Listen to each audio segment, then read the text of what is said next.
1500 रुपये देवाभाऊनं सुरू केले। दिवाळीच्या वेळेला पैसे टाकले का नाही टाकले 2 महिन्याचे। आता संक्रांतीच्या वेळेला आपल्याला वाण वाटासाठी पैसे पाहिजे का नाही पाहिजे।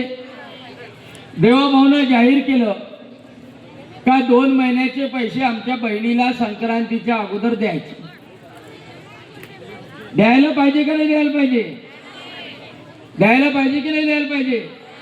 द्यायला पाहिजे। या काँग्रेसवाल्यानं निवडणूक आयोगाकडे तक्रार केली। या काँग्रेसवाला जर कोणी आला तर त्याला सोटा मारून हाना। खरं सांगतो, एक सोटा घ्या आणि त्याला मारा। त्याला सांगा का आमचे पैसे तू का अडवतोय। त्यांनी निवडणूक आयोगाकडे तक्रार केली की लाडक्या बहिणीचे पैसे संक्रांतीच्या अगोदर देऊ नका। बरोबर आहे ना प्रताप दादा। त्यांनी तक्रार केली की नाही, पत्र दिलं त्या आयोगाला। आता काँग्रेसवाल्याला घराच्या दारात तुम्ही येऊ देणार का। अरे मोठ्यानं सांगा ना। आहे